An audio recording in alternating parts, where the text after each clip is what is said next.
Police বলে S ma'am, S ma'am, S ma'am, madam, madam, madam, madam. তো বন্ধুরা, আরজি করের কেস এখনো সলভ হয়নি, ঠিক আছে? মানে যে করেছে, প্রথমে বলেছিল, ठीक है, जो संजय रॉय, ठीक है, नाम में रॉय रॉय नहीं साला, उसका संजय नहीं, काट के उसका जो लैंड है ना, समझ रहे हो ना, গোটি গোটি কাটকে ফেঁক দো, ঠিক আছে? সঞ্জয় রায়ের কাছে প্রথমে ধরেছিল, ঠিক আছে, প্রথম বলেছে ভাই আমি সব করেছি, আমি জিম্মেদারি নিচ্ছি, আপনাকে ফাঁসিতে দিয়ে দাও। তারপরে এখন বলছে না না, আমি তো কিছুই করিনি, আমি গেছিলাম তার আগেই বডি ছিল ওখানে, মরে গেছিল।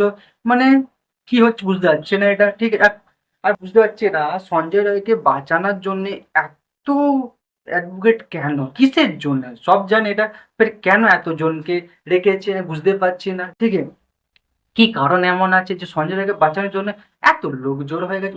তারপরে ভাই প্রথমে পুলিশ তো ভাই ভুলভাল ভাই এফআইআর করেছে, পোস্টমর্টম করেছে, ঠিক আছে?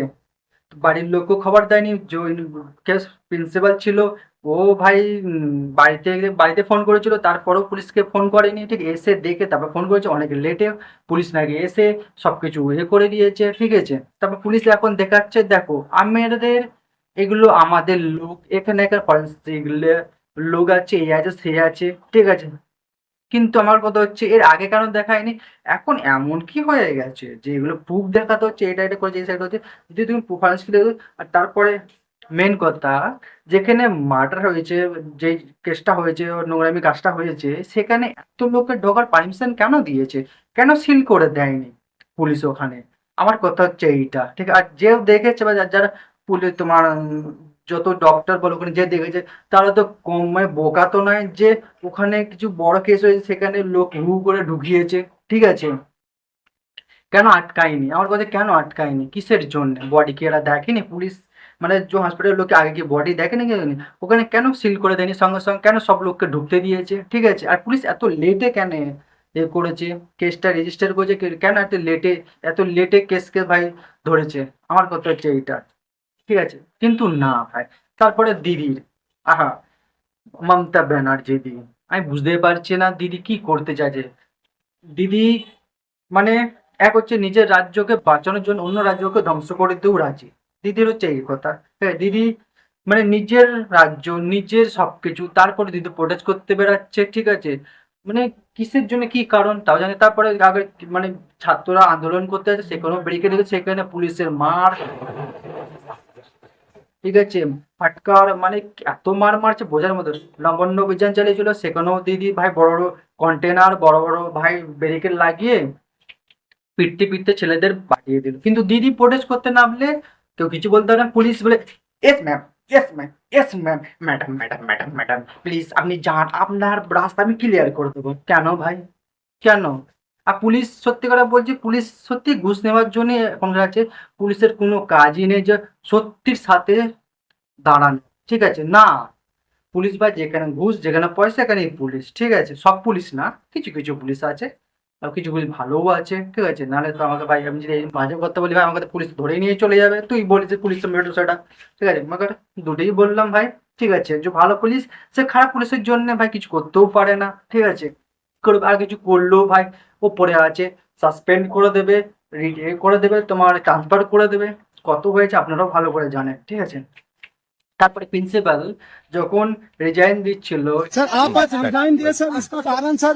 इसका कारण है मेरा बदनामी हो रहा है, मेरा बदनामी हो रहा है सोशल मीडिया में, मेरा मुंह मुंह पे कुछ भी बोली जा रहा है। इसके कारण सर एक ये जो लड़की का डेथ हुआ डॉक्टर, ये लड़की मेरा लड़की जैसा है, एक पेरेंट्स होने का नाते मैं रेजिग्नेशन देना सोचता हूँ, इसलिए मैं रेजिग्नेशन दे रहा हूँ मेंटल। ঠিক আছে, যে আমি এই জব করবো না, আমি তারপর খেতে বাড়ি করে তারপর সংসার চালাবো, কিন্তু ওকে কি করলো, অন্য জায়গায় ট্রান্সফার করে মানে প্রমোট করে দিচ্ছে। মানে কোন একটা চুতিয়ার লোক এই কাজ করে আমি জানি না ভাই, ঠিক আছে?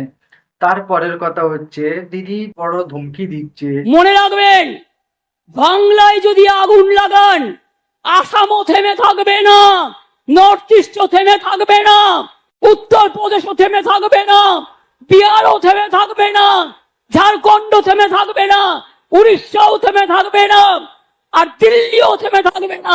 আপনার চেয়ারটা আমরা টলমল করে দেবো। আমার রাজ্য জ্বলবে, আসাম বিহার সব রাজ্য জ্বলবে। এটা সত্যি করে মুখ্যমন্ত্রী তো না কোনো গুন্ডা? আমি তো বুঝে পাচ্ছি না। নিজের রাজ্য সামলাতে পারছে না, ওপেন চ্যালেঞ্জ, ওপেন ধমকি দিচ্ছে অন্য রাজ্যদের। তারা দিদি চায়, দিদির তো কুর্সি এমনি খেয়ে নেবে, তারপরে রাষ্ট্রপতি এমনি কেন রেগে যাবে না? তুমি ভুল ভাল বকছো, ঠিক আছে, যাকে ইচ্ছা যা খুশি বলছো। রাষ্ট্রপতি জায়গায় যদি নিজের কানুন আইন লাগিয়ে দেয়, ঠিক আছে, রাজ্যপালের হাতে সব চলে আসবে, তো তোমার কি কুর্সিও থাকবে না, আর কোনো কিছুও থাকবে না। তুমি কি করছো জানি না দিদি, তুমি নিজেই করছো না, তোমার পেছনে যে আছে সোকল্ড যে লোক তারা তোমাকে চালাচ্ছে, সেটাও বুঝতে পারছি না। সুধরে যাও দিদি, আগার প্রসঙ্গ বাঁচাতে চাও তো বাংলাদেশের মতন যদি হাল না হয়, তো প্লিজ দিদি আপনার সত্যের পথে সাথ দিন, ঠিক আছে। আর এখনো বুঝে যাচ্ছি না কেস এখনো সলভ হচ্ছে না, কেন কি কারণ আপনারা ভালো করে জানেন, আমি বলবো না, ঠিক আছে। তাড়াতাড়ি যেন এই যে আর যে করে কেস সলভ হয়ে যায়, ঠিক আছে, সব জাস্টিস যেন পেয়ে যায়, ঠিক আছে। আর কি চাই, এর চেয়ে বেশি আর কি বলবো, ঠিক আছে। আমি চাইবো দিদি যেন ঠিক ঠিক রাস্তায় চলে আসে, আর নিজেকে বাঁচা যায়, নিজের রাজ্যকে আর নিজের পার্টি বাঁচে, তাহলে এইসব ফালতু যে জিনিসগুলো বলছে এগুলো না বললেই ভালো, ঠিক আছে। এমন কোন রাজ্যের এরকম কথা কোনোদিনও বলেনি, ঠিক আছে। নিজের রাজ্য জ্বলবে, ওই রাজ্য সেই রাজ্য, পুরো দেশ জ্বলবে। তাহলে তোমাকে মুখ্যমন্ত্রী রেখেছে কিসের জন্য? তারপরে কোনো কিছু হলে প্রধানমন্ত্রী কি ছিল, প্রধানমন্ত্রী দায়ী। আরে তাহলে তোমাদের রাজ্য যদি একজনকে একটা করে রাজ্য রেখেছে, মুখ্যমন্ত্রী বানিয়েছে কিসের জন্য?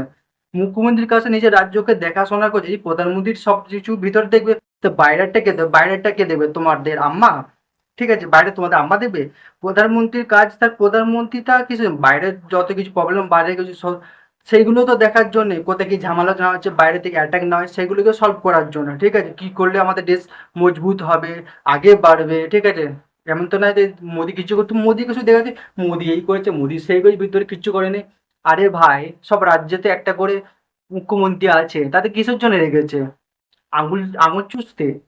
তুমি সব কিছুতে প্রধানমন্ত্রীকে ধরে আসো, বিজেপিকে ধরে নাও। আরে প্রধানমন্ত্রী তো বাইরের থেকে যেগুলো দেখো, একটা হচ্ছে বাইরের, ঠিক আছে, বর্ডার, একটা ভেতরের বর্ডার, ঠিক আছে।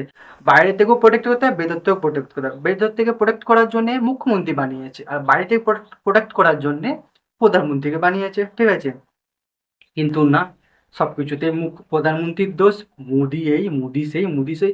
আরে তোরা ভালো করেই জানিস, তোমরা ভালো করেই জানো প্রধানমন্ত্রী কি করতে পারে, কি করতে পারে না, ঠিক আছে। যদি বাইরের সাথে, ঠিক আছে, সম্পর্ক নষ্ট হয়ে যায়, তাহলে আমাদের দেশ কিছু দিনও টিকবে না। বুম, এরকমই হয়ে যাবে, সব এসে অ্যাটাক করে সব ঘাড়ে বাড়ি চলে যাবে, ঠিক আছে, এরকম করে রাম রাম সত্য হে, রাম রাম সত্য হে, সবই চলে যাবে, ঠিক আছে। পুলিশকে রেখেছে রাজ্য দেখার জন্য, ভিতরে যত প্রবলেম, আর আর্মিদের রেখেছে বর্ডারকে, ঠিক আছে, সাপোর্ট করার জন্য, বাইরে থেকে কেউ অ্যাটাক না করে, ঠিক আছে। এইটাই তো কানুন, এইটাই তো নিয়ম, ঠিক আছে। কিন্তু না, পুরে পেরে প্রধানমন্ত্রী প্রধানমন্ত্রী প্রধানমন্ত্রী, আরে ভাই প্রধানমন্ত্রীর কথা ছেড়ে দে ভাই, রাজ্য তার মুখ্যমন্ত্রী উড়িয়ে দাও। মুখ্যমন্ত্রী থাকবেই না, যদি প্রধানমন্ত্রী সবকিছু দেখবে ভিতরে, তা মুখ্যমন্ত্রী কিসের জন্য আছে? মুখ্যমন্ত্রীকে বাদ দিয়ে দাও, রাষ্ট্রপতি আর কি হবে? প্রধানমন্ত্রী। গল্প শেষ এখানে, ঠিক আছে। আর এইসব চলেছে মন্ডে নাই থাকা ভালো। তারপরে ভাই আগার ভাই পার্টিতে তো ভাই কি বলবো, পার্টির কথা বলাই তো ভাই মহাপাপ। এই তো ভাই লোক কব পাতা নেই কব ঠুকে চলা যায়, তাই না? দেখো আরে এখানে না ভাই স্যার, কি বলবো, তো বেশি কিছু বলবো না, দিদি সুধরে যাও। আর আমি বলবো জাস্টিস যেন তাড়াতাড়ি পেয়ে যায়, ঠিক আছে, দিদিটা, ঠিক আছে, যার এইভাবে হত্যা হয়েছে, যার এইভাবে মার্ডার হয়েছে, ঠিক আছে, তাতে জাস্টিস পেয়ে যায় না, সবাই শান্তিতে নিজের লাইফ বাঁচুক, শুরু খুশিতে থাকুক আর হ্যাপি থাকুক, ঠিক আছে। তো আজকের মতো এতই, চলে যাচ্ছি। এর জন্য এতটাই ভাই কাফি আছে, ঠিক আছে, বলে, ঠিক আছে। যদি কেউ বোঝাচ্ছে বোঝো, না বোঝার হলে ভাই ভাড়ে পেয়ে যাও। কোনো দিন দেখো, যে অন্ধভক্ত সে কোনোদিনই বুঝবে না, তাকে তাকে যতই ভালো বোঝাও না কেন, আর যে বোঝে সে একটুতেই বুঝে যাবে। তো bye bye, take care and জয় হিন্দ।